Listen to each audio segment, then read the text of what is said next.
We have coming to us from Seer Interactive, the Vice President of AI, Alisa Scharf. Give a warm welcome to Alisa. So while we're waiting for the slides to get set up, how many people here are responsible for integrating AI into your organization?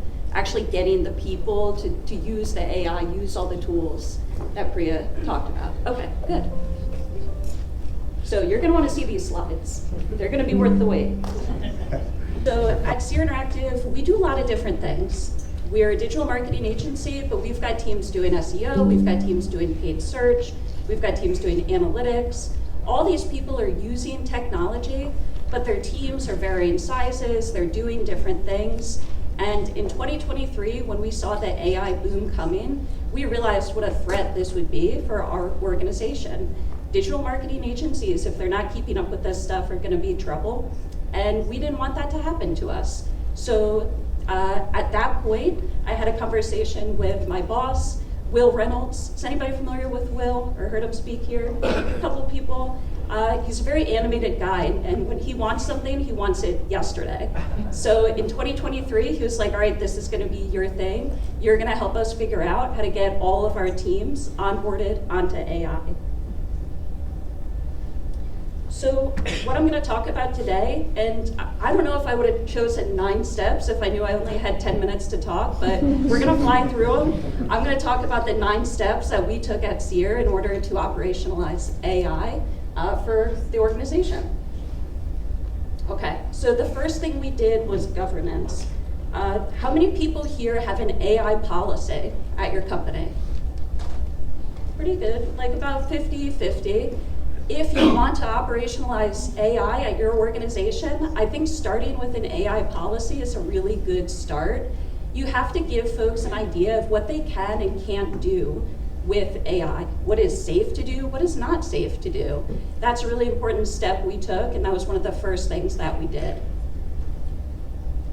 The next thing that we did is a disruption analysis. So what we did is try to look at what are all the things that we do at Seer.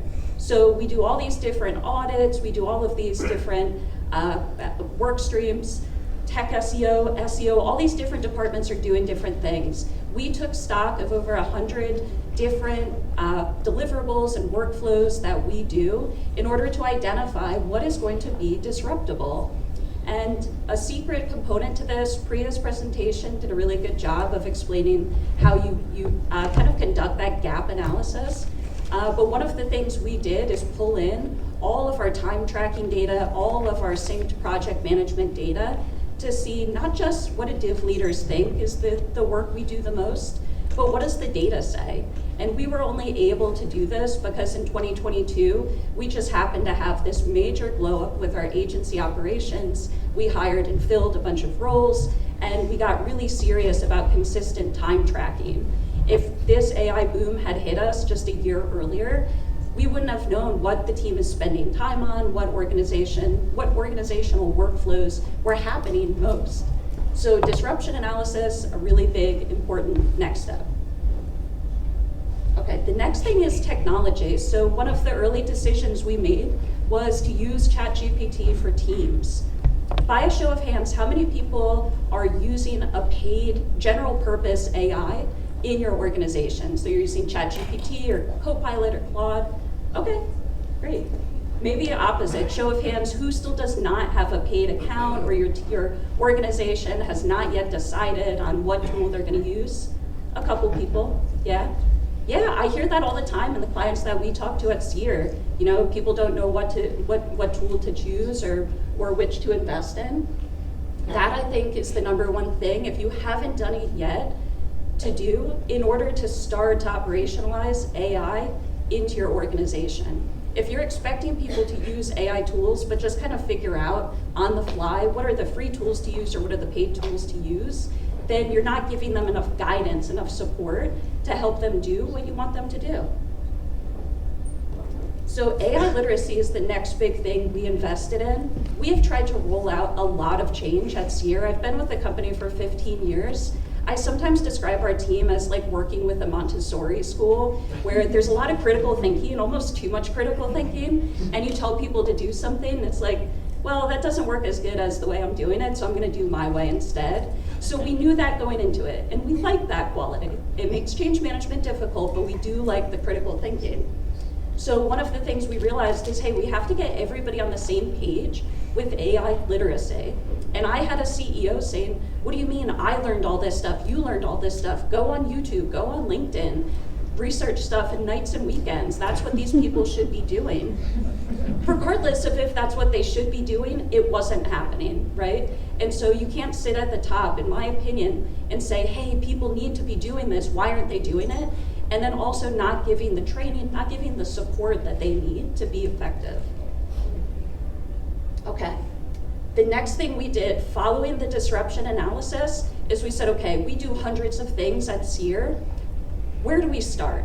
Because if I'm on the team and I'm excited about AI, I've got my ChatGPT login, I've got my training, I want to be successful, I want to use technology, I want to be using generative AI and learning, but I also don't want every single thing I do to be disrupted all at once. The cognitive load for something like that is really difficult, and the likelihood of rolling out steps, rolling out new processes that are actually going to be flawed, maybe not work as well as they worked in the lab, that's going to lead to this team of critical thinkers saying, AI can't do what I do, I'm just going to go back to the old way of doing it. So what we did instead is we tried to prioritize one-to-many opportunities. With all the work we do at Seer, we said, okay, we do a lot in slides. We deliver a lot of presentations. We do a lot of audits where we're prioritizing recommendations. We have a lot of client calls and we have to prepare for those and we have to send follow-ups. So let's focus on those key things that people are doing every single day, get really good at those key things, and then get buy-in by earning it from the team by saying, this is actually gonna save you time, try it out, try to integrate it into your workflow, give us feedback, and most of the time it worked. People were using the technology, people were getting more efficient. So that was great, plan was working. The next big thing we did is really start to invest in custom GPTs. So again, show of hands, how many people have kind of operationalized custom GPTs where you're using them as part of your workflow? A little less, a few less people, okay. So with custom GPTs, the benefit here is you're not telling 50 people to go to ChatGPT, prompt in 50 different ways, and expect to get consistent outputs. Instead, with a custom GPT, you can configure exactly what you want to happen, what you want the output to look like, what reference sources that custom GPT should reference, and then you can tell your team of 50 people, here is how we are going to generate slide decks, or the narrative for a slide deck. Here is how we're going to generate project briefs. And so they're using a few custom GPTs in many different tasks, and they're able to start to build that muscle memory of, okay, now I go to ChatGPT to do this thing, and again, it's actually helping me. Okay, the next step, this is also one of the first things we did, so this isn't quite in chronological order, but one of the first things we did is create an AI council. We had to make this somebody's job, so that's one of the first conversations I had with Will, is I would love to do this, I can't do this and lead the SEO division. I need time in my day to do this. So we started off by building this AI council, giving 3 people, including myself, 50% of their time, because we're very risk averse, we're very frugal. It's really hard for us to make people non-billable. It feels really uncomfortable. But we said, hey, this is a big bet we're making. We got to do it. Let's see what happens. We were then able to have that time to generate the momentum, to build out the process and the policies, and be a support system for all these practitioners that we're working with. The other thing we did is we put a few people in facilitator roles. So we had a couple of people who were early adopters to ChatGPT. Back in December of 2022, when it was released, they were the first people trying it out. They're really good at prompting, really good at figuring things out. And they were able, and are still able, to help the rest of the team build. I can't tell you how many times the team will try to build something, just a custom GPT, it doesn't work, and they say, well, AI just can't do it yet, I'll just wait for the AI to get better. And then Jordan spends 15 minutes on the code of the custom GPT, and they're like, oh my God, it's a miracle, it works. Wow, this is incredible. It's just like any other technical skill set where there's a right way and a wrong way to set it up. It's not exactly binary, right? So there's gonna be kind of different ways that are successful. But having those facilitators in place has been gold for us because it's really helped, again, build that momentum, get people using these tools. The next thing we did that's a really big one is focus on SOPs, standard operating procedures. So how many people here, you have analysts, you have consultants, you have all these really smart people, and what they do day to day isn't really documented anywhere, right? The decisions that they're making, how they're deciding what's good and what's bad. We do all kinds of audits at Seer, and when we started to interrogate this and say, okay, we've got all the steps, we've got everything that the person has to do in terms of the files that they upload or the platform that they use, but how do you know what's good and what's bad? So much of our team was relying just on what they've intuited over the past 5, 10, 15, 20 years of their career. And it's really hard to pull that out in a text-based way, right? So we've had some really good conversations where we're trying to articulate what is it about when a website looks this way or when I see this data that's pointing me in this direction versus that direction. Those were decisions, and they're ongoing decisions, but they're decisions and discussions that really enable us to build more automated solutions. Otherwise, you can't just expect to go to ChatGPT, build a custom GPT and say, okay, complete this technical audit, make it really good, and deliver it in slides. You're not gonna get anything close to what a person would deliver.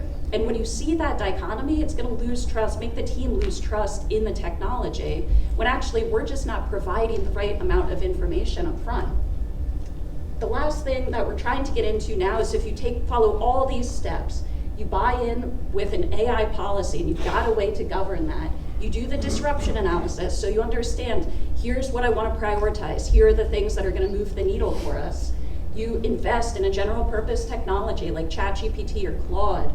You invest in AI literacy, and by the way, sometimes you have to pay for that. We're paying for that at Seer. We're not just expecting people to go on YouTube and find out, how to do their jobs in a new way. We are investing in specialized education. We prioritize those one-to-many opportunities, and then we're building actually useful GPTs. What you can do then is turn those single GPTs into the start of agentic workflows, which everybody talks about and like 1% of people are actually doing because it's really hard and it's really technical right now. But what we've learned about the space is it advances really quickly. So probably in the next 6 to 12 months, there's gonna be a specialized way for your specific discipline to build out agentic workflows. And your CEO is gonna say, oh my gosh, this is great, go do it. But if you haven't done these steps, you don't have the documentation, you don't have the literacy, it's not really gonna go anywhere. All right, so this is my closing. This is Will. He's now very excited about what we're doing. I've made him a happy camper.